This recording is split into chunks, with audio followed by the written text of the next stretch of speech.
Good morning, everyone. A very warm welcome to everyone in this today's session. Today, we are going to see MCQ for your 13th story, that is There Will Come Soft Rains by Ray Douglas Bradbury. Okay, so we are going to do the multiple choice questions for the story. So, yeah, I hope you have come here after watching the story, fully story. Okay, I'm not saying see it in a one shot, but you should like divide it like अपने 30 minutes की देख ली, फिर आपने 30 minutes की देख ली, like this you could divide in two parts. Okay, so it would be very easy to you and it will go deeper in your mind. Okay, when you divide the story, okay, मैं तो क्या करता हूँ एक short में पढ़ा देता हूँ आपको, isn't it? But when you divide the story in two parts, okay, by yourself, कि अगर 1 घंटे की वीडियो है, okay, so you should divide it 30 isn't it? 30 minutes की अभी देख लेता हूँ, 30 मिनट्स की बाद में देखूंगा. If it is of 2 hours you should be of 1 hour isn't it? अब 1 hour की आज देख लेता हूँ, 1 hour की बाद में देख लूँगा. नो प्रेशर कि आपको वन शॉट में ही देखना है.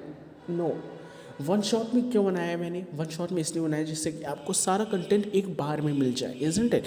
सो do not be very panic and do not be very like आप कह सकते हैं पेंसिव कि अरे यार मुझे एक शॉट में कैसे देख पाऊंगा. No, you have to see, you have to bifurcate the story. Okay, see it in two parts, divide the story in two parts. Okay, so yup, let's start the multiple choice questions. और जो मैं हमेशा से आपको कुछ guidelines देता हूँ वो आज भी दूंगा, that please do not come here before watching the full story.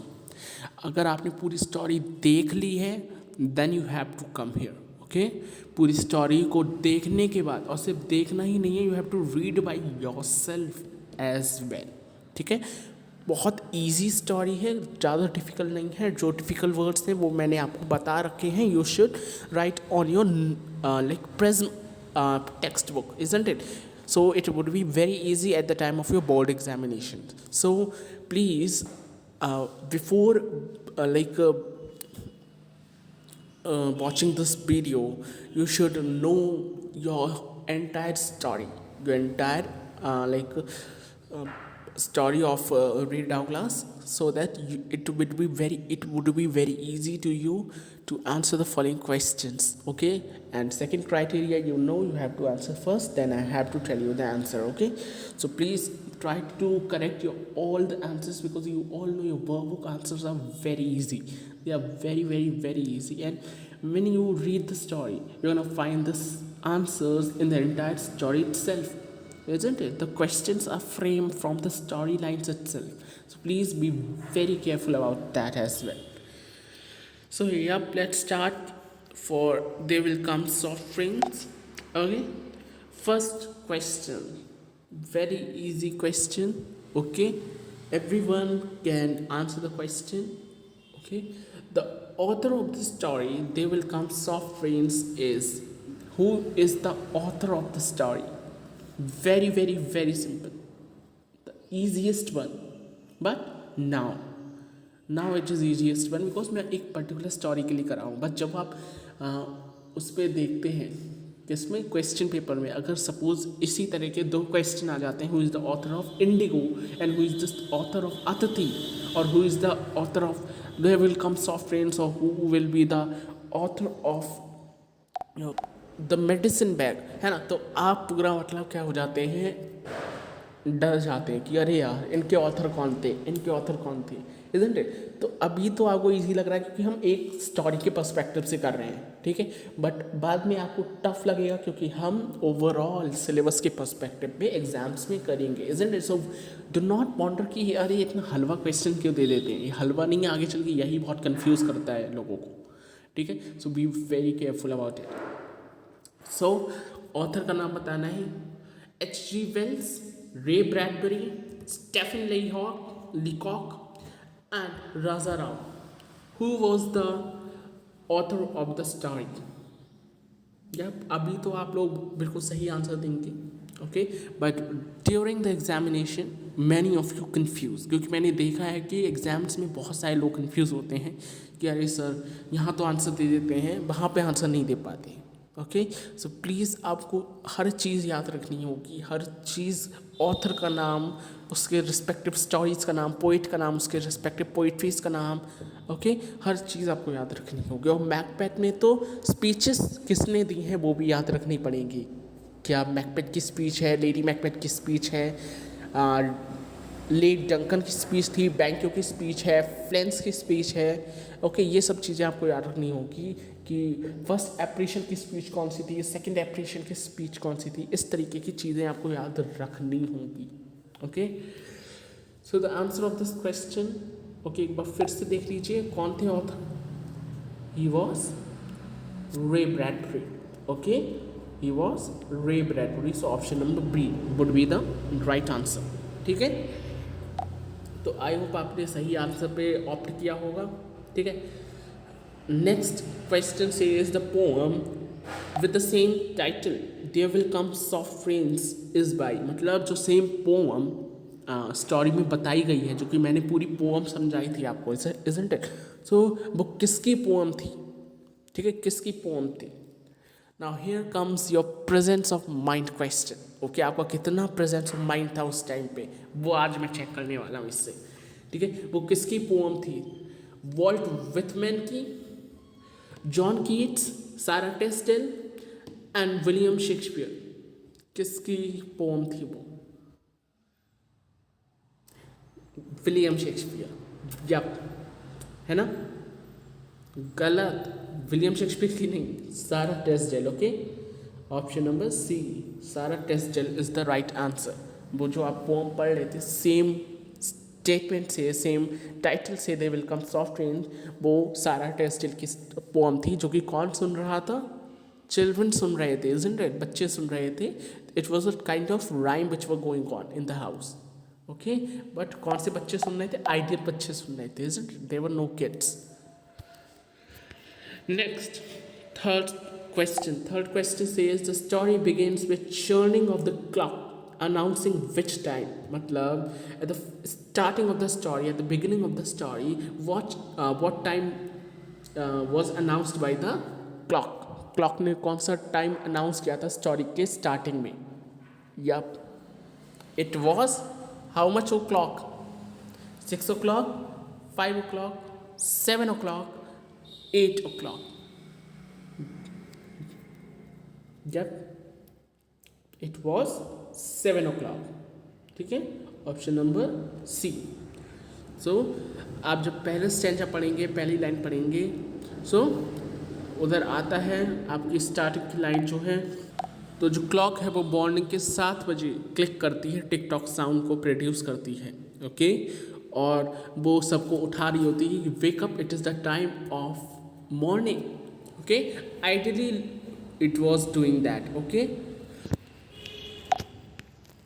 next, fourth question, what date was announced by the second clock?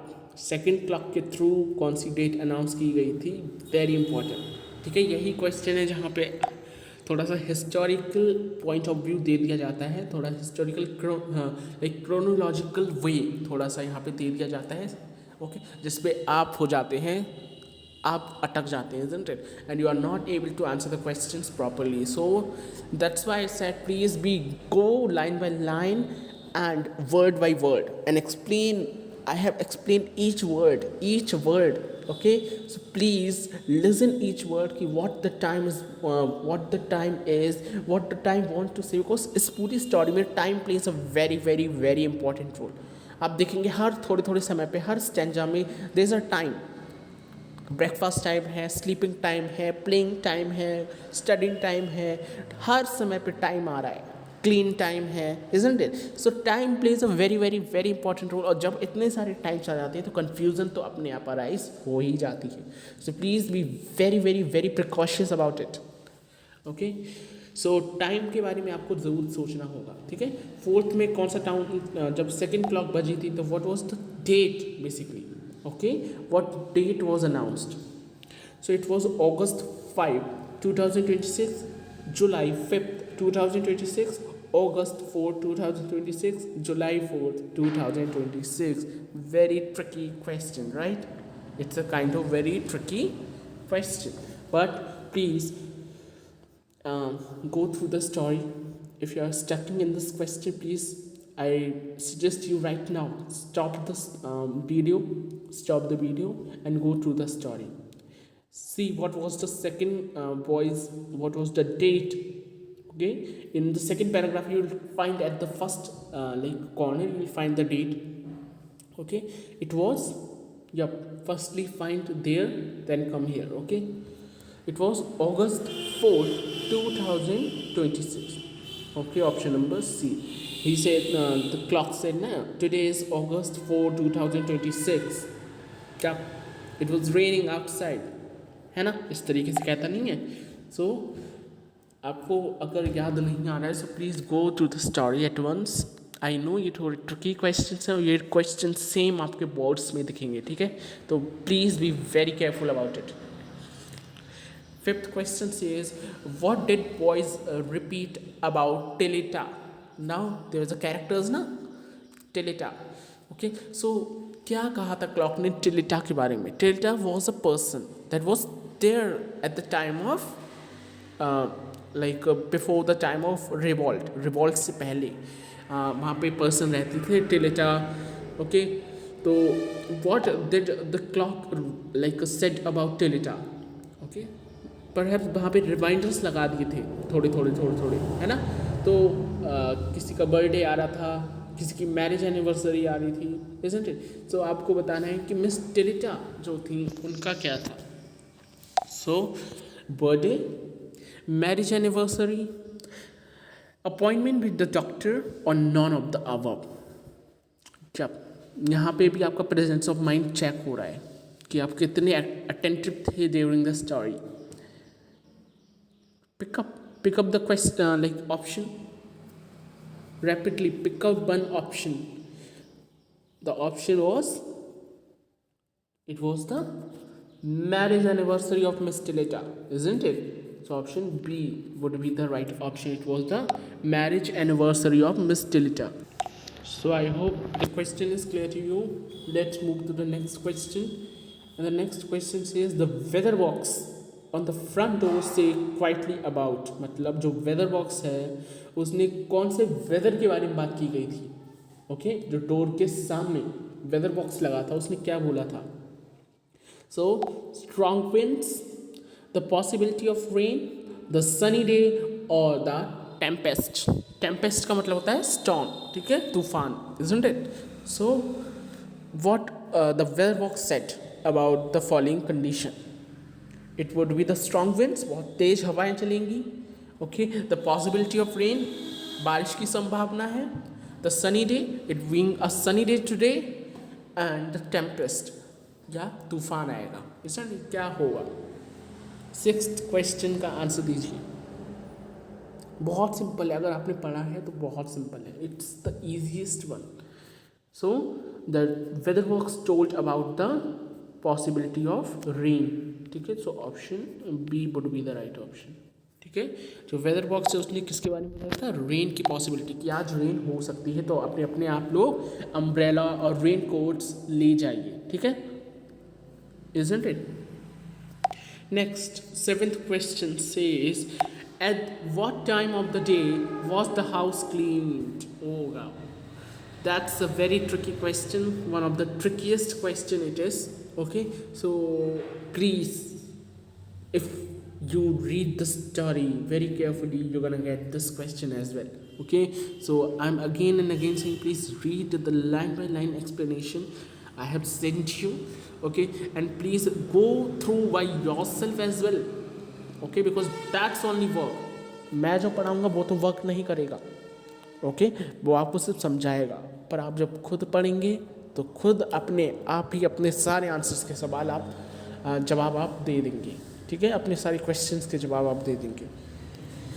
तो क्या टाइम था जब हाउस कह रहा था it was a time for clean. Was it 9 o'clock और 9:15 AM, 10 o'clock और 10:15 PM? What was the time. Okay, now in this question, time this 9:50. Okay, this is the correct option, 9:15. That is B. Okay. Now the question in this question, there is an instead of 9:15, there is 9:30. ठीक है, तो please आप उस 30 को cut करके 15 लिख दीजिए, because that was the appropriate time. 9:15 वो टाइम था जब हाउस को क्लीन करना था. Okay, it was 9:15 time to clean the house. Read the line. Okay, line वहाँ पर है आपको सेकेंड पेज में फर्स्ट पैराग्राफ में, परहैप्स फर्स्ट के लास्ट पैराग्राफ और सेकंड के फर्स्ट पैराग्राफ में, मतलब फर्स्ट के लास्ट लाइंस में और सेकंड की फर्स्ट लाइंस में आपको वो चीज़ मिल जाएगी. आप एक बार ध्यान से टेक्स्ट बुक पढ़िएगा. मेरे पास अभी टेक्स्ट बुक है नहीं प्रेजेंट, तो मैं अभी बता रहा हूँ ऐसे. ओके, आप एक बार अपनी टेक्स्ट बुक ले जाकर सेकंड पेज पर फर्स्ट लाइन के फर्स्ट पैराग्राफ की लास्ट लाइन और सेकंड पैराग्राफ की फर्स्ट लाइन के कुछ वर्ड्स को पढ़िएगा, उसमें आपको शायद आंसर मिल जाएगा. सो यहाँ पर 9:15 होगा instead of 9:30. So B option में आपके पास, देखिए बी ऑप्शन में आपके पास 9:30 AM लिखा है. ठीक है, ये लिखा है. तो आप क्या कीजिए, simply you cut the 30 and write it over है 15. ठीक है, because 9:15 was the most appropriate time. Okay, so this will be the right option as well. ठीक है, I hope B option is clear to you. It was 9:15 AM. So it was the time to clean the house. Eighth question says, what could be seen in the photograph of a woman? Woman के photograph जो है उस पर क्या दिख रहा था, मतलब क्या दिखाई दे रहा था? Painting a ball, मतलब जो लाइक पिक्चर थी उसमें क्या वुमन जो है वो पेंट कर रही थी बॉल को, और she was picking up the flowers को पिक कर रही थी. और वॉशिंग द डिशेस, क्या वो बर्तनों को धो रही थी, यूटेंसिल्स को धो रही थी, और वॉशिंग क्लोथ्स, या वो कपड़ों को धो रही थी. या these all questions tells you what was your presence of mind during the story. When I was explaining the story ना, तो आपका जो presence of mind था वो कैसा था. ओके, ये सारे questions वो बताते हैं, है ना, ये questions वो चीज़ें बताते हैं. सो देखो, what could be the seen in the photograph of a woman. Woman के फोटोग्राफ में क्या दिख रहा था, क्या कर रही थी वुमन, कौन सी एक्टिविटी उधर दिखाई जा रही थी फोटोग्राफ में? She was picking flowers. या B option was the will be the right option. ठीक है, ये सारे क्वेश्चंस बहुत इंपॉर्टेंट हैं और हो सकता है थोड़ी सी ट्विस्ट करके सेम क्वेश्चंस आपको बोर्ड्स एग्जाम में भी मिल जाए. ठीक है, so let's move to the second last question, and this is again an important question, that what was wrong with the dog that entered. यहाँ पे रोबोट डॉग की बात नहीं हो रही. देखो यहाँ पे दो टाइप के डॉग हैं. एक रोबोटिक डॉग है जो कि घर को साफ करने में ओके माइस की मदद करते हैं, चूहों की मदद करते हैं. ठीक है, एक तो वो डॉग हो गया. एक रियल का डॉग यहाँ पे आया है, तो वो रियल का डॉग है. यहाँ पे the dog is real. Okay, जो डॉग है वो रियल है, जो गलती से घुस आया था. ठीक है, सो जो वो रियल डॉग है वो एंटर किया, उसके साथ क्या रॉन्ग था, मतलब उसे क्या हो गया था. ओके, देखिए अब यहाँ पर डॉग का एक हाइपोथेटिकल कॉन्सेप्ट दिया गया है. देखिए मैंने क्या बताया था, अबाउट 10 डेकेड्स हो चुके हैं वॉर को. अब ऐसा तो नहीं है वहाँ पे ये कहा गया था पूरा हर जगह खाली है, बट यहाँ पर एक डॉग से प्रेजेंट है. ओके, पर पोम में स्टोरी में बताया गया कि पूरा जो कैलिफोर्निया है वो पूरा खाली हो चुका है. एलेंडेल कैलिफोर्निया पूरा खाली हो चुका है. ठीक है, but it is not like that. Ironically, ध्यान से सुनेंगे, ironically there is a dog जो कि बाद में खुद स्टोरी बताती है, खुद स्टोरी बताती है कि there is a like real dog. So क्या उसके साथ क्या घटना घटित हो गई. It was suffering from rabies. क्या उसे रेबीज हुई थी. Rabies is a kind of disease of dogs. Dogs की डिजीज़ होती है, काफ़ी लाइक मिजरेबल डिजीज़ होती है जो कि इंसानों में भी फैल जाती है. ओके, कैसी होती है, कहते नहीं है पागल कुत्ता, है ना, हमारे यहाँ इसे बहुत अजीब से कहते हैं, दैट इज़ बोराया हुआ कुत्ता, इजंट इट. सो जो पागल कुत्ता होता है वो इसलिए ही रेबीज़ का शिकार हो जाता है. और कहते हैं जब वो पागल कुत्ता किसी इंसान को काट ले तो वो इंसान भी उस पागल कुत्ते की तरह एक्ट करने लगता है, मतलब उसके अंदर भी रेबीज़ हो जाती है. दैट्स वाई अगर आपको डॉग काटता है, सॉरी, अगर आपको डॉग काटता है तो you should apply the injections at least during the 14 day, right. 14 दिनों के अंदर अंदर आपको इंजेक्शंस लगवा देने चाहिए of rabies, that's the cure I think, है ना। So rabies is a like a disease, so it was suffering from rabies, no it was not suffering from rabies, it was covered with sores, क्या वो जख्म थे उसके शरीर पे। It was badly beaten, no it was not badly beaten. और it was bleeding profusely, मतलब क्या वो बहुत बुरी तरीके से ब्लीड कर रहा था, no. So right option would be, now listen the right option, the right option would be covered with sores, B option would be the right option, ठीक है।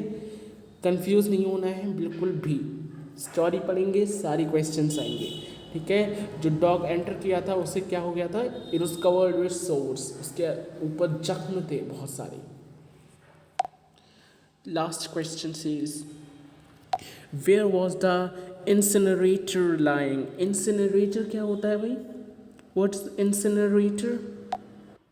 It's a kind of big like log type, जैसे कहते हैं ना बीड़ी वगैरह होती है ना, cigarette. So it's a kind of very long cigarette, ठीक है, बहुत लंबी सी सिगरेट होती थी। So where was that cigarette, that huge cigarette line, कहाँ पे रखी हुई थी वो incinerator? Sorry, incinerator means, oh sorry, incinerator that is the place where the litter use to burn, ठीक है। इंसिनरेटर का मतलब क्या है, वो प्लेस जहाँ पे प्लेस वेयर लिटर, जो कूड़ा है वो बर्न होता था, okay. So that's a place where the litter use to burn, ठीक है, इंसिनरेटर। सो वो इंसिनरेटर कहाँ पे था? It was on the porch, क्या वो एंट्रेंस की तरफ था?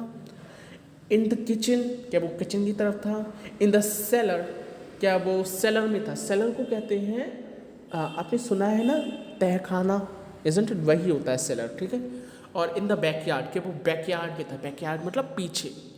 सो कहाँ पे इंसिनरेटर रखा था? इंसिनरेटर ध्यान रखेंगे, it is not that cigarette, it is a place where litter, where the like this bin like dust used to burn, okay, जहाँ पे dust जो है वो burn होती थी। तो it was there in the cellar, ठीक है। कहाँ पे था ये? सेलर पे था, तहखाने में था। सेलर का मतलब क्या होता है? तहखाना, okay. So which one would be the right option? C, option C would be the right option. Okay, I hope you are clear with this thing, you are clear with your MCQ types questions। इसके साथ हमारे MCQ हो चुके हैं पूरे ख़त्म। So thank you guys for being here, so lovely. I hope आपको story जो है वो समझ आई होगी, and please do not be very confuse about your story, because that's a very beautiful story. अगर आप एक बार भी पढ़ेंगे ना इसे, सच बताऊँ, आई बेट अगर आप एक बार भी पढ़ेंगे तो आपको ये पूरी समझ आ जाएगी। So that's it guys, thank you guys for being here. If you love this session, don't forget to give this video a thumbs up, subscribe the channel and press the bell icon as well. Bye guys.